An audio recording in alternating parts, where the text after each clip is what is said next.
Welcome to this week's episode of ESG Today. I'm James Cronin, and this is my occasional co-host, Lawrence Christoffels. Hi, everyone. Today we're going to talk through ESG strategy, and we're going to have a very interesting interview with a global architecture firm, Grimshaw, who work right across the world in different markets, and they've really been undertaking quite a big transformation and change around developing their ESG strategy first and then kind of executing that.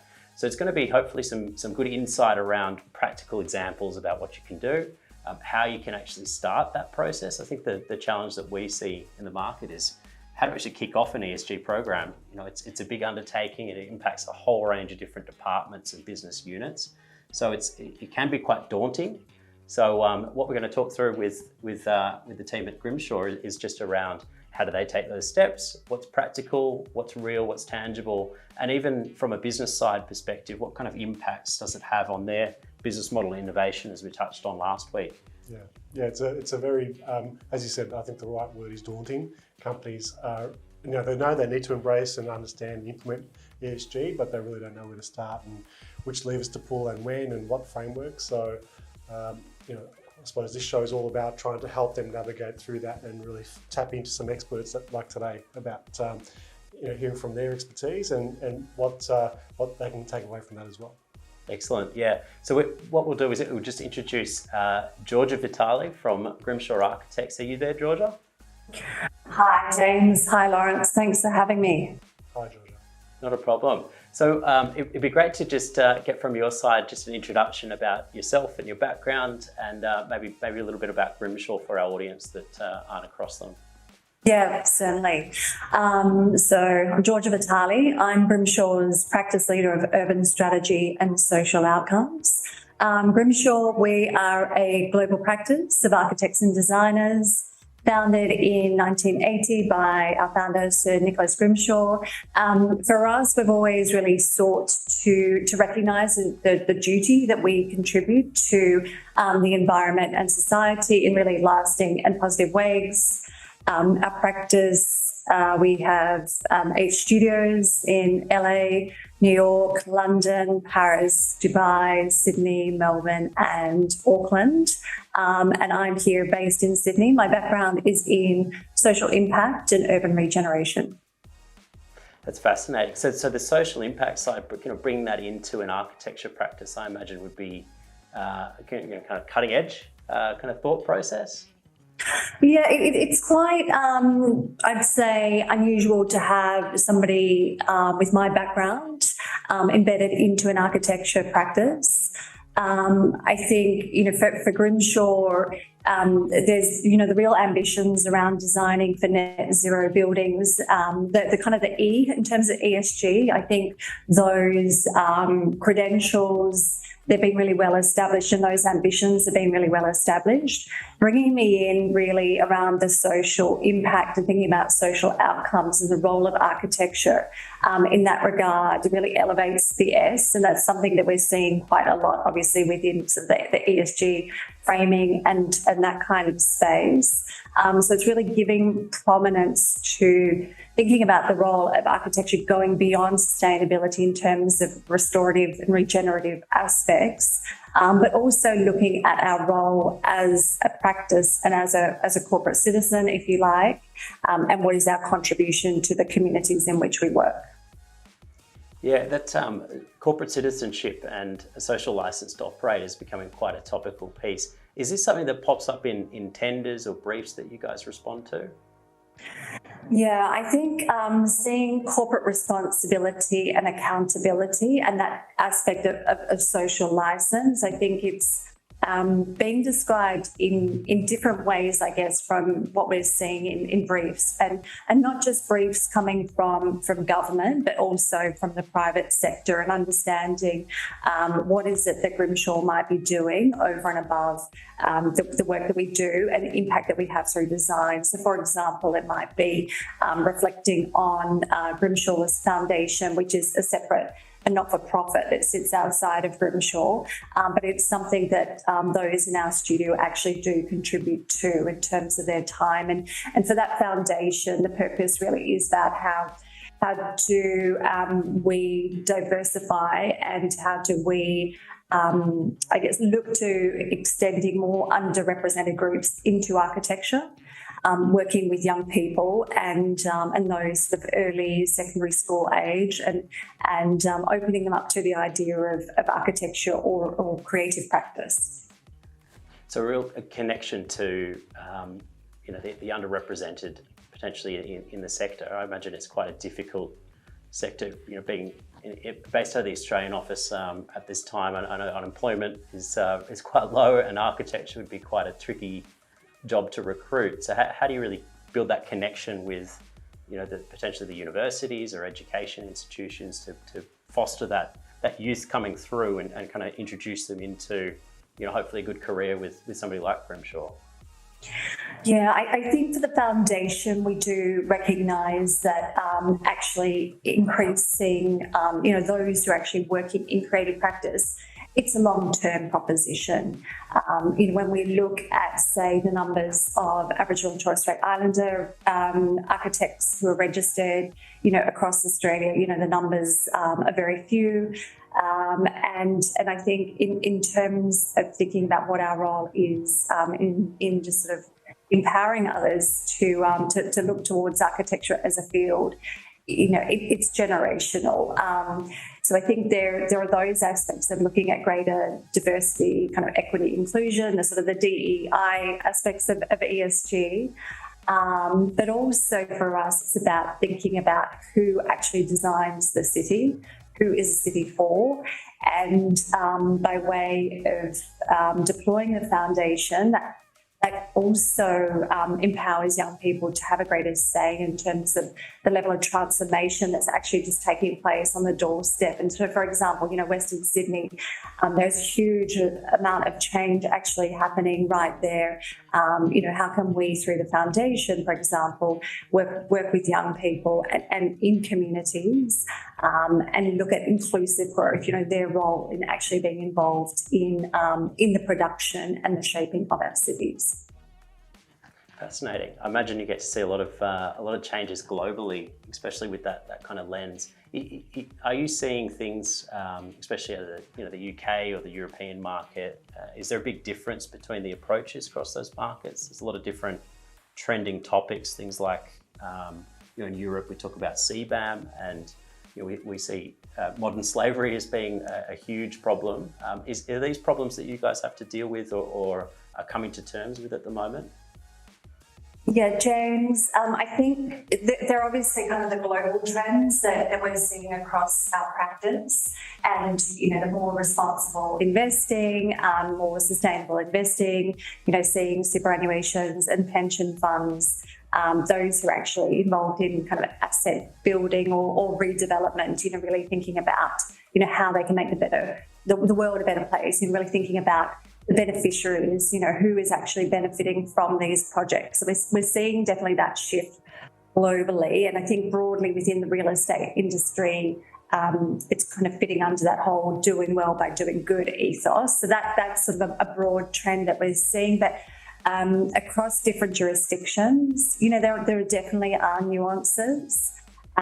So, for example, I think, the national policy regulations and those local drivers are showing that. So if we look to, say, the UK, where social value is legislated and they have a Public Services, the Social Value Act, and that's really placed greater scrutiny on infrastructure and the built environment in terms of who is it benefiting, and thinking about the well-being of all. So that sort of aspect of quality of life is really strong.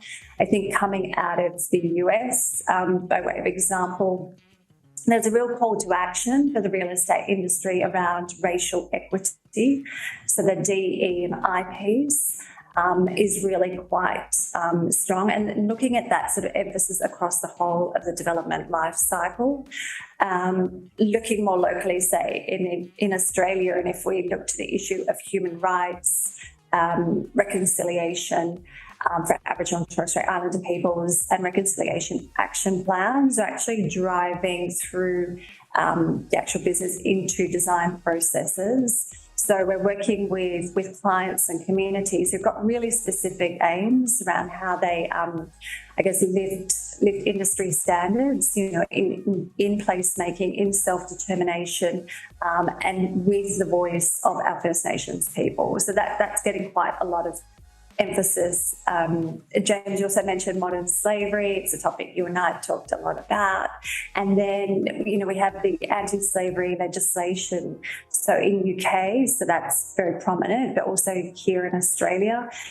In Australia as well, we have in New South Wales our own legislation. So that's starting to see sort of more shifts and thinking about kind of what gets sort of pushed down the supply chain.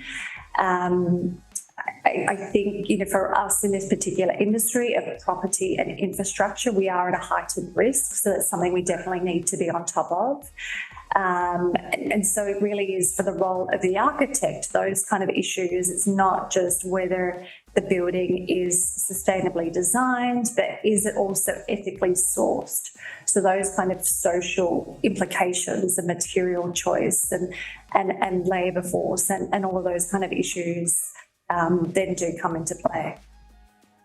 Yeah, it sounds like a lot more, embodied risk that sits in these projects than what the average person would think. It's a lot more complex in terms of understanding the design and the role of, in this instance, the architect.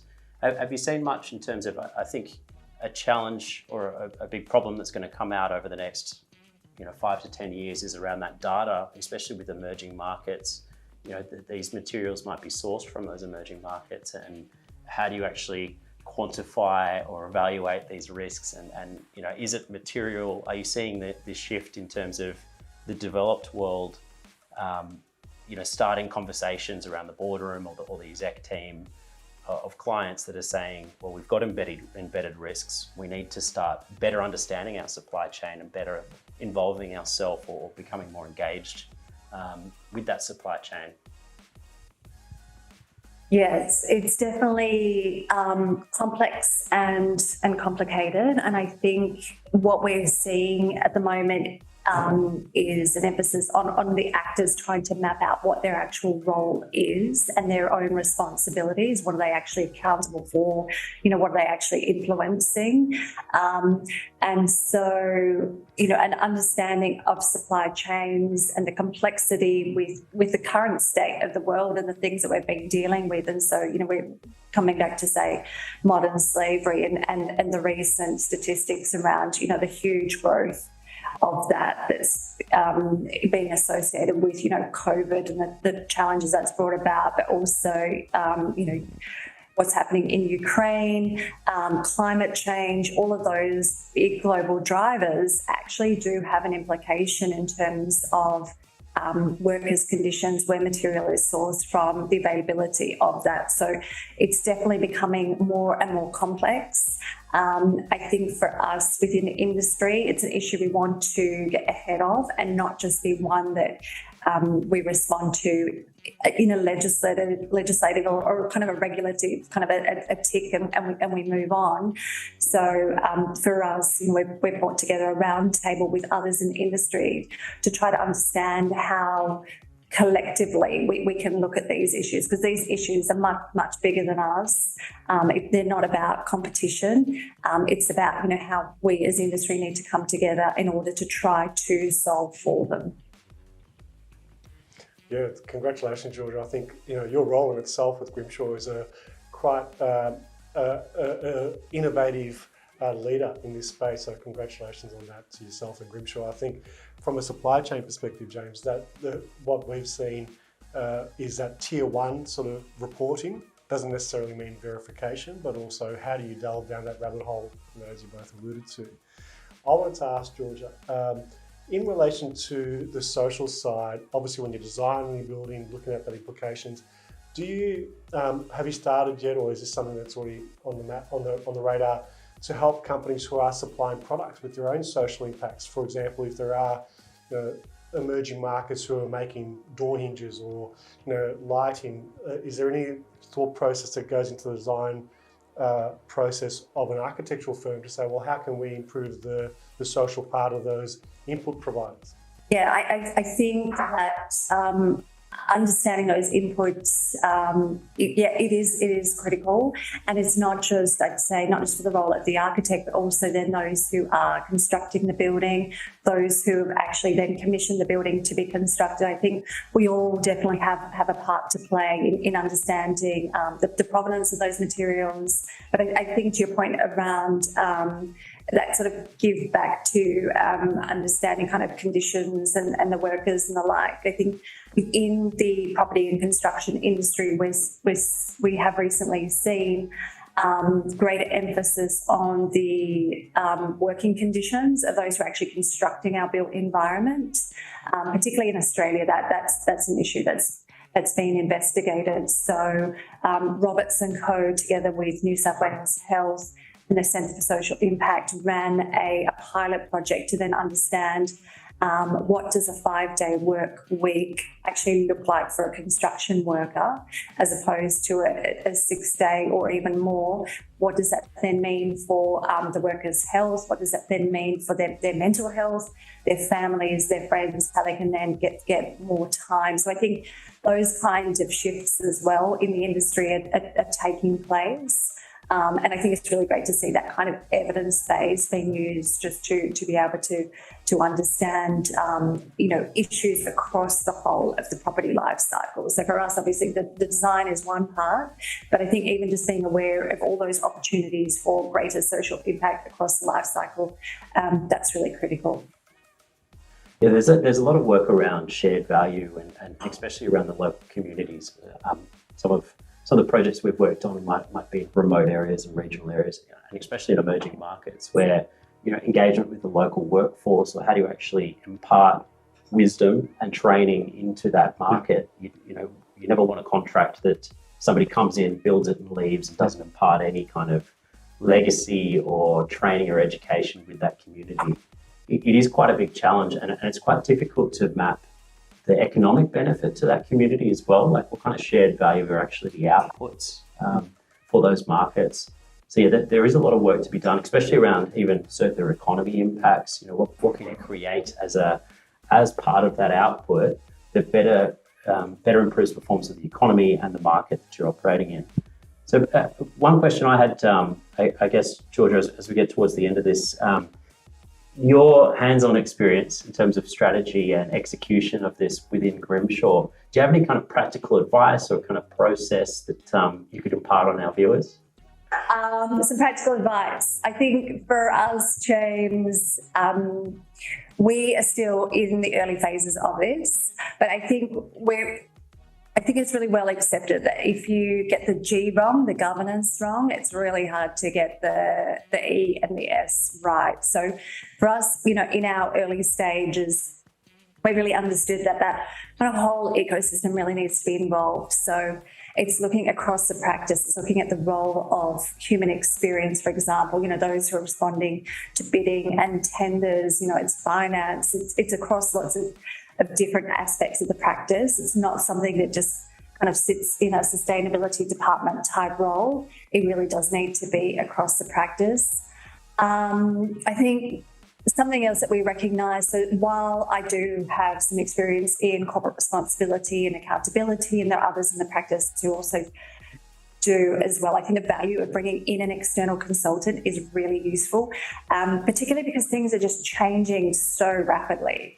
And so, even just those kind of risks and challenges and the risks that we're seeing across our different jurisdictions as well, there is just so much change in this space. And, we've seen even just through the pandemic, for example, that real shift from kind of this heavy emphasis on the E to then suddenly, the S and health and wellbeing and issues of inclusive growth and the like are really have come to the forefront. And even now, just, with this task force for nature-related financial disclosures and the like, everything is just constantly in motion.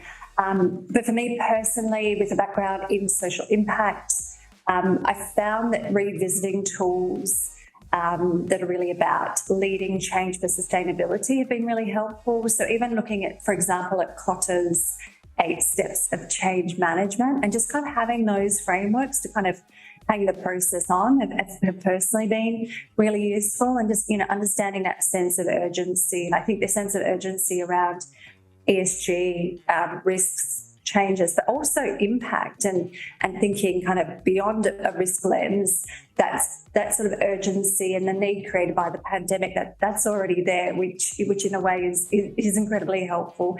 But other aspects of, how you actually get that guiding coalition together and, having a senior sponsor, having a distributed team, having that across the organisation is really important. And so for us, really, it's that sort of, we've initiated that positive cultural change, but then we now need to move into that sustaining of that change. And that's where we're now at. It sounds like a big task. It's certainly difficult to, I think, in a day job, to be able to manage and understand all of these changes that happen globally, that might have an impact or not. On top of day-to-day tasks, I understand your point about the external consultant being helpful, to keep you across those emerging risks and help develop that strategy.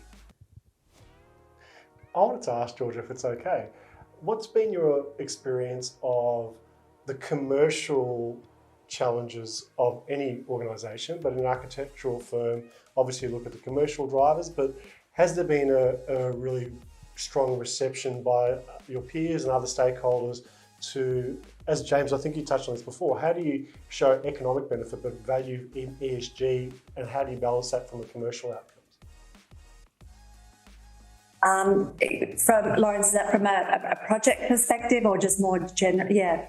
Probably just, more project, but I mean, overall, just obviously as this is quite cutting edge and your role is really shaking things up in this whole sector, what's been your experience? Has it been well received? Has it been challenged?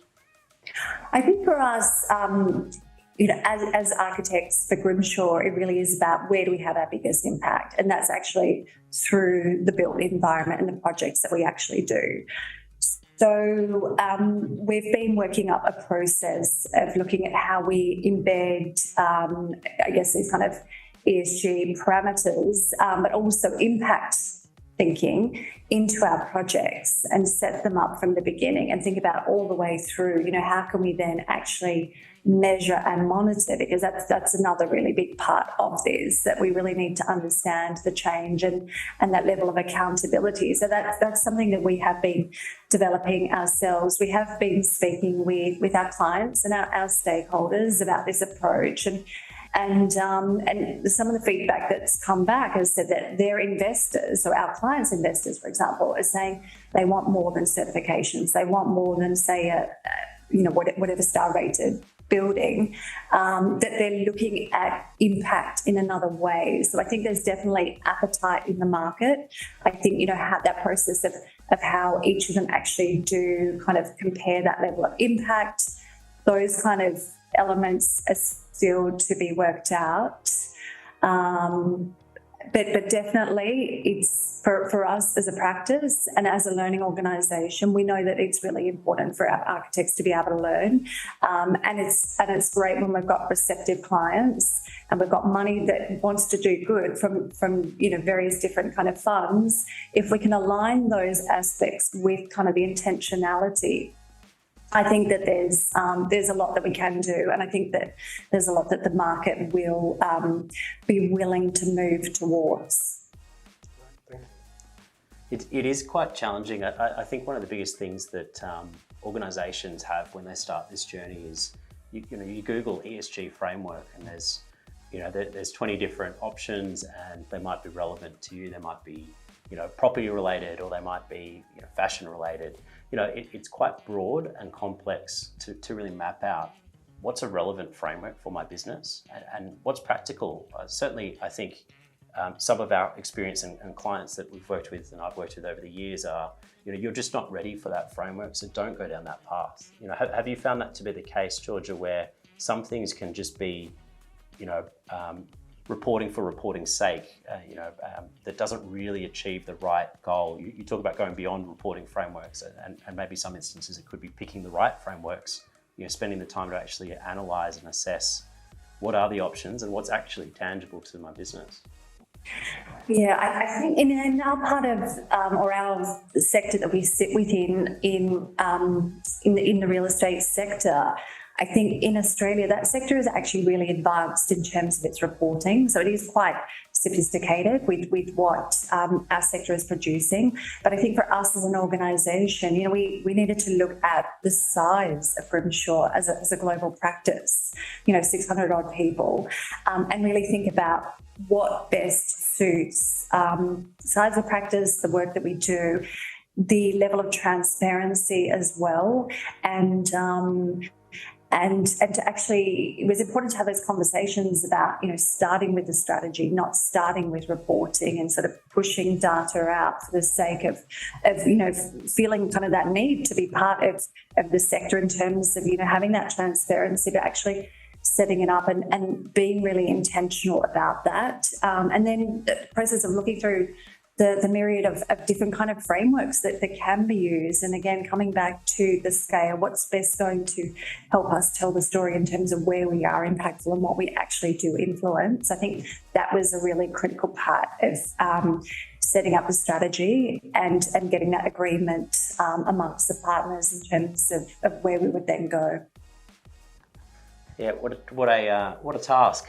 Fascinating and definitely challenging. I think it's a rabbit hole that many companies, especially in that construction sector, right from architect to final result, would be a couple of episodes in itself, I think. Absolutely, yes. It's a complex task, and I think different markets, when we talk about the globalization of ESG and the impact, you're talking about down the supply chain impacts, and then whether or not are you a steel manufacturer in India?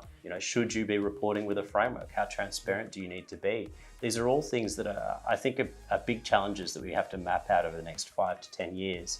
But you're at that, right at the coalface, I guess, of the design piece, and the data that you're going to have to use, or organisations like yours will have to use to assess that supplier right down the chain is going to be different and evolving. So it is.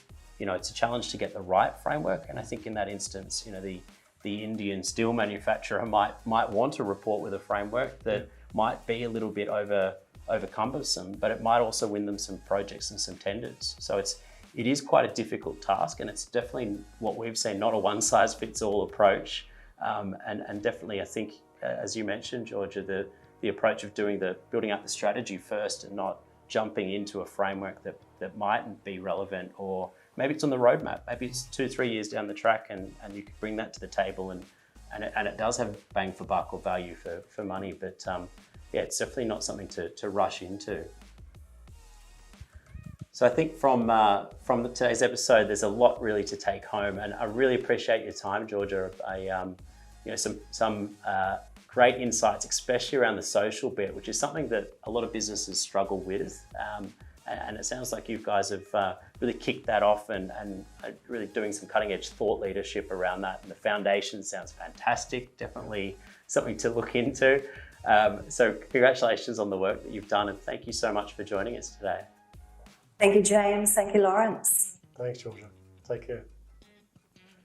So that's our episode on ESG strategy. Obviously, you can see that there's a lot of different elements that come into the social component, or how do you actually kick off a strategy work, for your business, and not just jump into things quickly.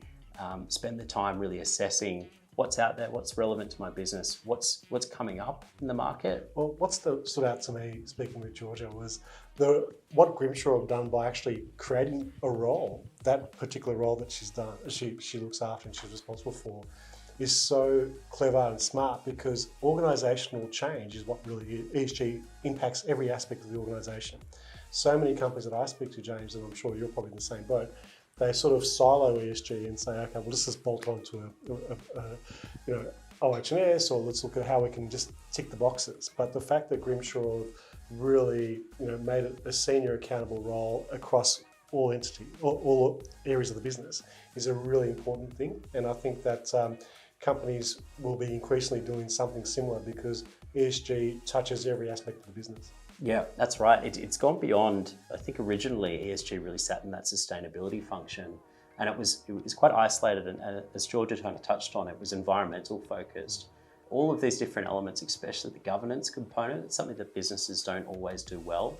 where does it sit? What does stewardship look like? Who's accountable? Yeah. Getting that executive buy-in or potentially board buy-in and leadership, so you can actually execute the change that you need to make.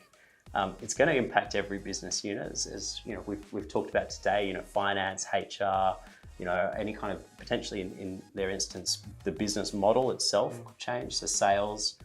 So it is quite broad, and then even moving down the circular economy path. How do you actually create products or services? Can you actually bring in different partners that might plug a gap or create something that you didn't know that could be done? Yeah, I think from what I've seen, especially here in Australia, is that it's great to have legislation and those Modern Slavery Act and so forth, and the New South Wales Act. It's really forced the procurement process around these products that are inputs to whether it's a construction, residential, or any other supply chains.